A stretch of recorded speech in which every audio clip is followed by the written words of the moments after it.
이해해 주셔서 감사합니다. 이게 밈이라고 하더라고요. 아, 그렇죠. 네. 저도 잘 몰랐어요. 뭔가 이제 뭐 드라마가 이런 거 끝났을 때, 뭐 시청자 여러분 감사합니다. 이런 그런 느낌이었던 것 같아요. 왜 이런 이야기가 나올까? 끝없는 인구 절벽. 네, 11월에 출생아 수 또다시 역대 최소를 기록을 했다. 안 그래도 인구가 줄어들고 있다라는 이야기는 알고 있었는데, 역시나 이게 계속해서 진행이 되고 있구나. 자, 서울도 인구 소멸. 지금 작년에 그 출생자 수를 봤더니 서울이 25개구가 있잖아요. 그 중에 강남구 빼고 나머지 24개구가 모두 와. 출생자가 다 감소를 했다고 합니다. 대박이네. 서울임에도 불구하고 그만큼 이제 서울 또한 인구가 그렇게 늘지 않고 줄어들고 있다라는 이야기고, 이미 초등학교 입학생이 40만 명이 붕괴가 되어서 올해 초등학교 10개의 교가 폐교를 한다고 합니다. 이미 지금 많이 진행이 되고 있는 상황인 거고, 내후년에는 여기에 절반 20만 명대까지 입학생이 줄어든다고 합니다. 그러면은 진짜 많이 줄었네요. 실제로 그러면 폐교도 가속화되겠네. 가속화되고 네. 더 많아진다라는 그런 이야기가 지금 나오고 있는 상황인 거죠. 근데 또 최근에 통계청에서 발표를 했죠. 인구 감소 지역을 조사를 해서 지금 이렇게 지금 파란색으로 하늘색으로 되어 있는 곳이 인구 감소 지역인데요. 지금 여기에 보면은 어떻게 보면 국토의 3분의 2 정도가 그러네요. 인구 감소 지역으로 지금 선정이 됐어요. 그리고 이 안에는 우리가 알고 있는, 흔히 말하고 있는 그 대구, 부산, 아, 그러네. 이런 대도시마저도 그 일부 구들이 여기 있죠. 부산에 동구, 서구, 대구. 영도구, 대구에는 남구, 남구, 서구, 서구. 군위군, 이런 식으로 대도시, 우리가 알고 있는 대도시의 일부 구마저도 이렇게 인구가 감소하고 있는 지역으로 선정이 될 정도로 이 상황이 심각하게 이어지고 있다. 지금 2072년이죠. 현재는 그래도 이렇게 가운데 부분이 연령대 비율로 봤을 때 이 중위 연령이 46.1세여가지고 딱 평균이네요. 제가 딱 평균입니다. 46세 딱 평균. 딱 평균인데, 이게 이제 지금 벌써 몇 년이야? 50년, 거의 50년이 지나면요. 48년에. 중위 연령이요, 63세예요. 와. 그러면은 거의 그 중위 60세는 연령이 어린 거네, 그러면. 60세. 그렇죠. 환갑이 어린 거네요. 거의 절반 정도가 어린 거의 시기네. 60 이하로 그렇게 된다는 거죠. 그리고 일단 지금 인구 구조가 아래가 아주 날씬해지는 거죠. 거의 뭐 발레를 하듯이, 다이어트를 하고, 위에는 이렇게 또 넓어지는. 아무래도 이제 그만큼 의학이 발전하고 하다 보니까 이제 사람들의 기대 수명은 늘어나면서 고령 인구는 늘어나고, 저출산으로 인해서 오히려 또 어린 아이들은 안 낳고 줄어들고, 이렇게 좀 상부가 비대해지는 이런 상황으로 가고 있는 거죠. 자, 그러니까 이제 이런 이야기가 나옵니다. 인구 감소 시작됐고, 이제 나중에는 자연소멸할 거야. 뭐 인프라 다 유지 불가하고, 뭐 부동산도 사자마자 막 감가상각 될 거야. 이런 이야기들, 이견을 내고 있는데요. 제2의 수도권 부산마저 지금 인구 감소 지역으로 선정이 되고 있는데, 그리고 서울조차도, 서울 안에서도 강남구 제외하고는 출산율이 계속해서 줄어들고 있는 상황이고, 이는 앞으로도 늘어나기가 어려워 보이죠. 자, 그러니 뭐야, 또 저출산 이야기야? 지난번에 했잖아. 또 출산 얘기는? 또 출산이야? 네, 이런 생각이 또 드실 거예요. 나가지 마. 아니야. 네. 네, 오늘 그래서 다른 이야기를 한번 더 가져와 봤습니다. 이것도 이제 영향이 분명히 있기 때문에. 맞아요. 지금 현재 보면은 오히려 또 서울로 들어오는 인구들은 또 상당히 늘어나고 있어요. 대한민국의 총 인구수는 줄어들고 있지만, 이 지역에 따라서 어떤 지역은 인구가 늘어나고 있고, 어떤 지역은 인구가 계속해서 감소하고 있고, 이게 지역별로 편차를 지금 보이고 있다라는 건데요. 이게 실제 그 한국은행에서 지역 간 인구 이동과 지역 경제라는 보고서를 발표를 했습니다.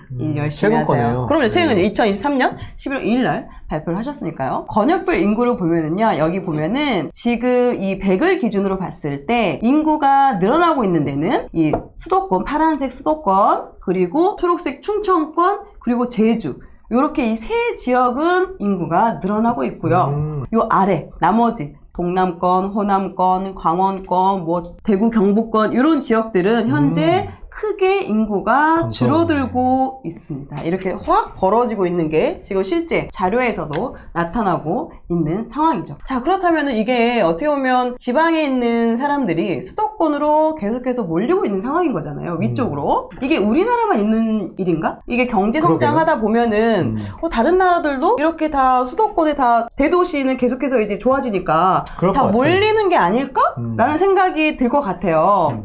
자, 그래서 봤더니 같이 여기서 발표를 했습니다. 수도권의 그 인구 집중도가 OECD 26개국 중에 1등이었습니다. 우리나라가 그만큼 수도권의 인구가 가장 많이 몰려있다, 집중되어 있다라는 거를 이제 자료에서 또 이야기를 해주는데요. 보겠습니다. 자, 요거 보면은 요 오른쪽인가요? 이 파란색 그래프를 보면은 이게 뭘 나타내냐면 수도권하고 제2도시 간의 인구가 얼마나 차이가 나냐. 자, 예를 들면 서울하고 부산, 제2도시 부산이죠. 서울하고 부산의 그 인구 차이가 얼마나 나냐를 보여주는 건데요. 지금 한국 같은 경우, 우리나라 같은 경우는 지금 280%. 이게 무슨 말이냐.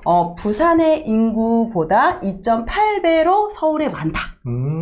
그 정도로 차이가 많이 난다. 그렇죠. 많이 난다라는 걸 보여주는 거고요. 그 외에 다른 나라들을 보면은, 우리처럼 그렇게 크게 차이가 나는 데는 없어요. 이런 것도 1등이네요. 우리가 1등이야. 1등. 이 인구 격차 벌어지는 거, 이런 거 1등입니다. 쉽지가 않네요. 네. 자, 여기서 끝이 아니라 또 이 오른쪽에 또 표를 보면요. 이게 뭐냐면, 이쪽이 이제 세로축은 전체 인구의 몇 %가 거기에 살고 있냐, 이걸 나타내는 거고요. 여기 한국 여기 보이시죠? 네. 어찌됐든 1등인데 어느 정도 차지하는 그 면적 안에 면적 기준. 그죠? 면적 기준이에요. 면적 기준. 그러니까 자, 예를 들면 한국 같은 경우는 이 전체 면적의 10%, 12% 정도 돼요. 수도권이 우리나라 전체 중에서 한 12% 정도 차지하거든요. 수도권이. 그 12% 안에 인구의 이 초록색 50%가 여기에 밀집되어 있다.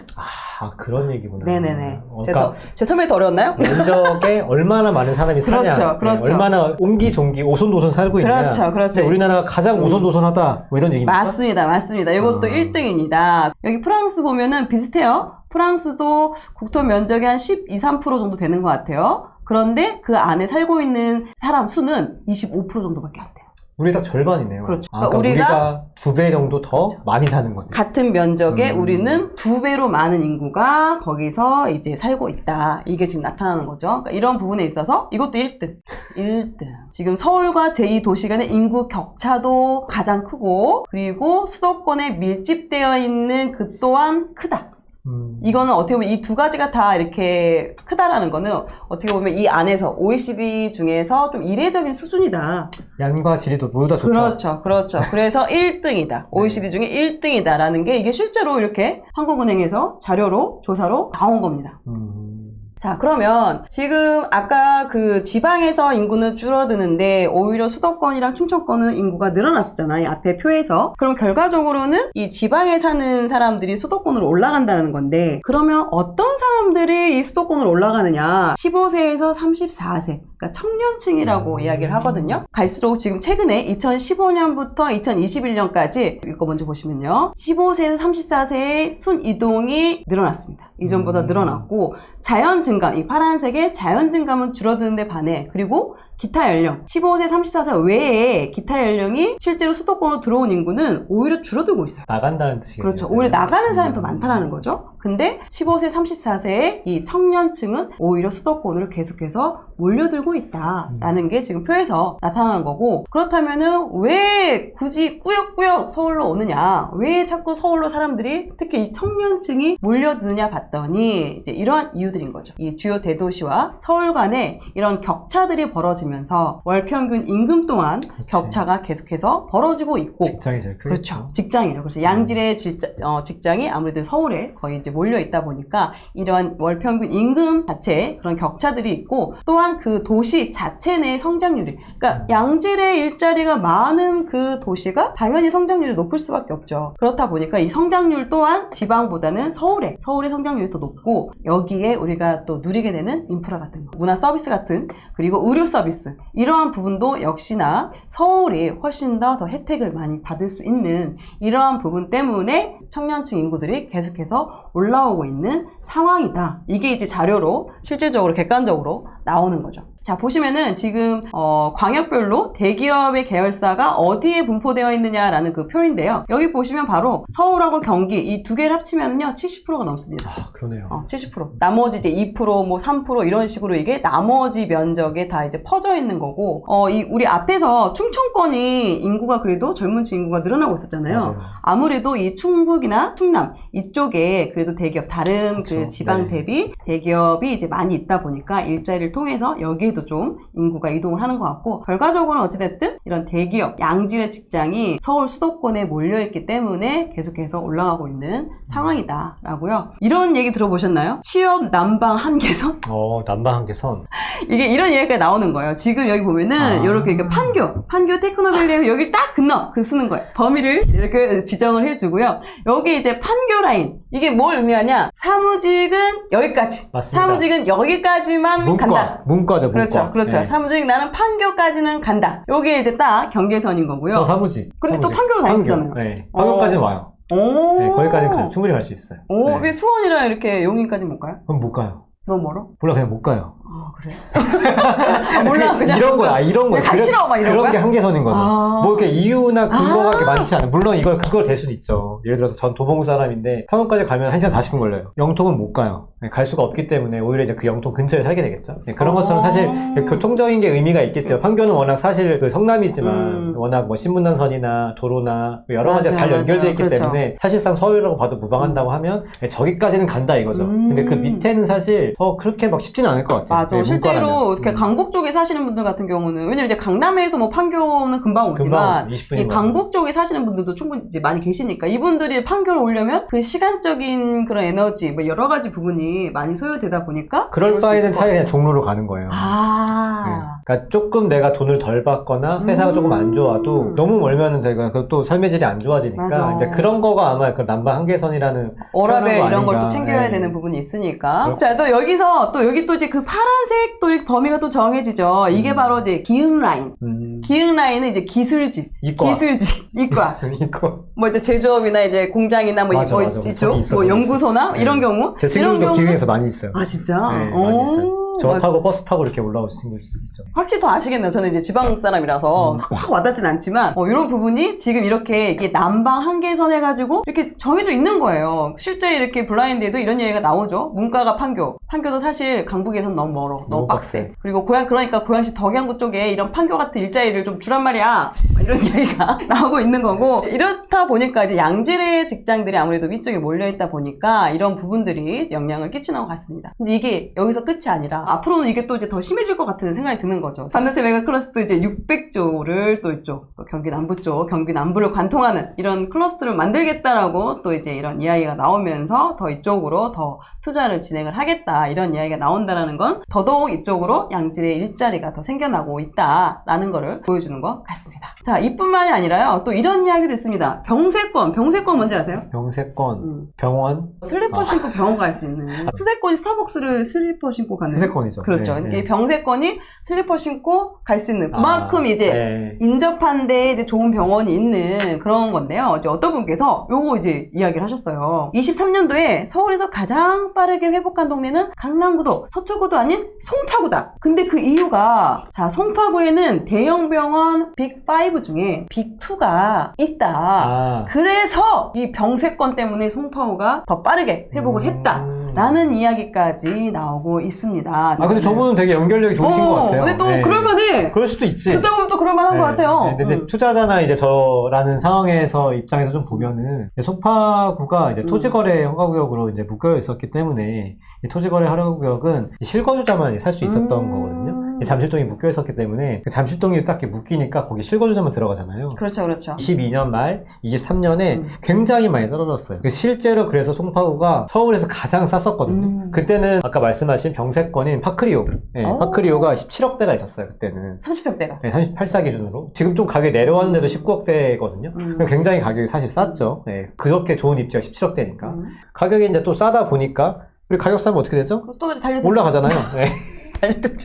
올라가잖아요. 올라가니까 그냥 그 비정상이 정상으로 되고 가격을 찾아가면서 다시 올라간 거예요. 저는 그렇게 판단하고 있습니다. 그래서 병세권이라는 얘기도 물론 의미가 있고 저도 그거 충분히 공감하지만 저것 때문에 올라갔다고 보기에는 조금 무리가 있지 않나. 네, 그래서 이렇게 우리가 또 이제 팩트 체크를 하기 위해서 또 이런 이야기도 가져왔습니다. 네. 근데 실제로 이제 아무래도 이제 고령화는 이제 계속해서 이제 늘어나고 있다 보니까 그 병원에 대한 그 수요는 꾸준하게 더 늘어날 것 같기는 해요. 특히나 이제 아무래도 작은 병원보다는 이제 어르신들이 이제 아프거나 이럴 때는 또 이제 대형 병원을 걸 찾게 되잖아요. 그러다 보니까 이거에 대한 니즈는 꾸준히 있을 것 같고, 뭐 또 이 더 클래식 500이라는 그 실버타운이죠. 되게 고급, 맞아요. 굉장히 최고급 실버타운인데 여기가 보증금 9억에 월세 500만 원인데 그래도 빈방 없다. 정말 참 많아요. 그러니까요. 네, 월세 500. 좋아, 그럼요. 좋아. 근데 이렇게 주변에 이렇게 또 약간 뭐 빈익빈도 생길 수도 있긴 하지만 또 이렇게 또 그런 고령층에서도 고가의 실버타운을 이용하시는 분들도 많다. 그리고 실제 여기가 이제 수서역이죠, 수서역. 수서역이 이제 버스, 셔틀버스 타는 데인데요. 삼성 서울병원, 강남 세브란스 병원 그 셔틀버스를 타기 위해서 많은 분들이 좀 대기를 다 이제 어르신 분들이시죠. 이제 병원에 가시거나 아니면 뭐 보호자여가지고 이제 또 이제 거기 계시는 분들을 만나러 가거나 이제 이런 수요가 상당히 많고 저도 이제 수서역을 되게 자주 가잖아요. 뭐 매주 뭐 몇 번씩 가는데 거기에 보면 그 2층에 보면 그 고객 라운지라고 있거든요. 안쪽에 이제 안에서 좀 앉아서 쉴 수 있는 그런 공간이 있는데 거기에 보면 실제로 이제 어르신들이 이제 병원에 다녀오셔가지고 이렇게 근데 혼자 다니긴 또 어려우시잖아요. 그러니까 이제 보호자 한 분이랑 이렇게 해서 되게 많이 앉아 계세요. 정말 많이. 근데 어떻게 보면 이제 거의 전국에서 올라오시는 분들이잖아요. 뭐 광주, 대구, 부산. 이제 내가 좀 아프면 이제 대형병을 찾을 수밖에 없다 보니까 그런 니즈는 앞으로도 이건 좀 더 늘어날 것 같고 꾸준하게 이어질 것 같은 생각이 듭니다. 그러니까 앞에서 우리 젊은 세대, 우리 청년층들은 뭐 대학 진학이나 아니면 취업이나 이런 것처럼 돈을 벌기 위해서 서울로 올라오고 또 이제 40은 약간 너무 이른 것 같습니다. 네. 6070? 6070, 뭐 50까지도 뭐 이렇게 이런 분들 같은 경우는 이제 또 이제 그 병원, 좋은 병원, 아픈 몸을 치료하기 위해서 이렇게 각자 저마다의 이유로 이렇게 서울에 모이고 있습니다. 모이고 있는데 한편으로는 서울에 모이는 사람이 있는가 반면 서울에 살고 싶어도 경기도로 밀려나는 분들이 또 이제 계시죠. 그 안에는 그렇죠. 또 이제 이런 기사들이 있죠. 뭐 집 한 채 살 돈으로 두 채인데 왜 서울 살아? 서울에 한 채 살 거 경기도에는 두 채 살 수 있는데 뭐 이런 이야기인 거죠. 그러니까 그만큼 집값이 비싸다라는 거를 이야기를 하시는 것 같고 그러면서 이제 그러한 니즈들이 실제로 이제 너무 이제 가격이 비싸고 뭐 전세가도 마찬가지고 매매가도 비싸다 보니까 서울이 아니라 이제 경기 쪽으로 이제 빠져나가시는 분들이 계속해서 늘어나고 있고 뭐 지방 같은 경우는 지금 뭐 대구, 부산도 막 인구 감소하고 있다 이런 걱정이 있지만 그럼에도 경기도 같은 경우는 10년 새 인구가 150만 명이 굉장히 많이 된 거죠, 지금. 150만 명 증가를 했어요. 이게 23년 말에 1,400만 명. 1,405만 명이니까 10% 이상이 된 거예요, 사실. 엄청 많이 늘어난 거예요, 사실.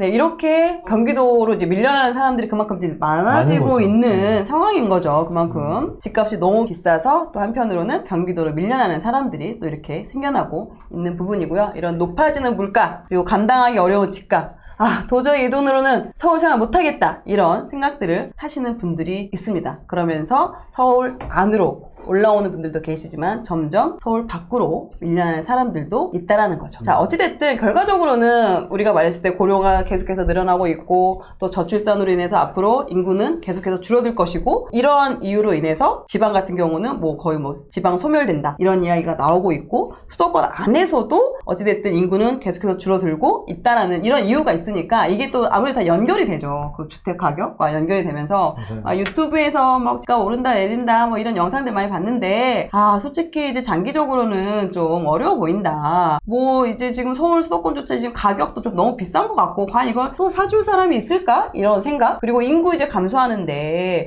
과연 이게 다 받아줄 수 있을까? 이런 생각들 또 가계부채 또 지금 가계부채 계속해서 늘어나고 있다는 이야기가 나오잖아요. 이런 상황에서 과연 누가 이거를 받아줄까? 이런 생각들이 나오고 있고요. 또 일본 얘기 안 나올 수가 없죠. 항상 인구 네. 이야기 나오면 일본은 빈집이 2,200만 원이라는데 이거 또 우리가 지금 일본보다 그 저출산이 더 심각한데 그리고 그 속도 또한 일본보다 아주 빠르다는데 와 지금 그럼 과연 우리 그 이렇게 안 따라가는 법이 있냐 우리도 이렇게 되지 않을까? 이런 생각들을 하시게 됐죠. 인구 줄어들고 고령화는 심해지고 그리고 대한민국 또한 빈집이 100만 채가 넘었다는데 이러다가 부동산 망하는 거 아닌가요?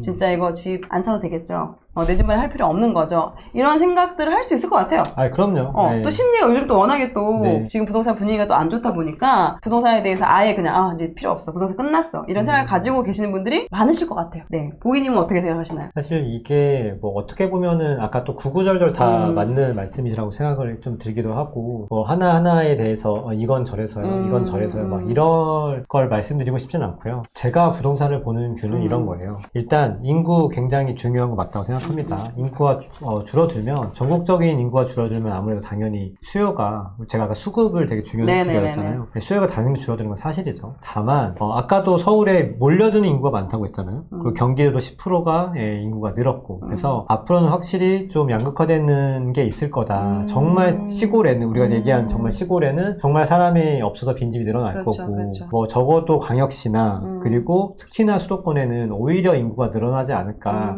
왜냐면 인프라가 점점 줄어들고 나면은 오히려 그 인프라를 유지하기 위해서 인프라가 있는 곳으로 몰리잖아요, 사람들이. 그런 측면도 한번 인구적인 측면에서는 고려해 보시면 좋을 것 같고 또 인구뿐만 아니라 또 굉장히 중요한 게 소득이라고 저는 생각해요. 소득이 되게 중요한데 최근에 또 그 이제 작년 경제 성장률이 나왔는데 저희 1.4%가 올랐어요. 근데 2.4%면 뭐 좋은 건가요, 나쁜 건가요? 생각해 보면 높은 건 아닙니다. 높은 건 아니고 우리나라 잠재 경제 성장률을 보면은 어쨌든 2%대가 있기 때문에 우리는 아직 거기까지는 조금 더 성장할 수 있다고 보고 있고 저도 2, 3%가 유지가 된다고 하면 오히려 소득에 의해서 가격이 올라가지 않을까라는 생각도 있어요. 그래서 뭐 인구 하나만으로는 저는 설명이 좀 어렵고 그리고 아까도 일본 우리가 얘기했지만 일본도 23년에 아파트가 정말 굉장히 많이 올랐거든요. 굉장히 뭐 도쿄 같은 경우는 60% 이상이 오르고 신축 구축할 거 없이 그런 거에 가장 근간은 저희 월부가 늘 강조하는 그 낮은 가격이에요. 낮은 가격. 가격이 낮았을 때는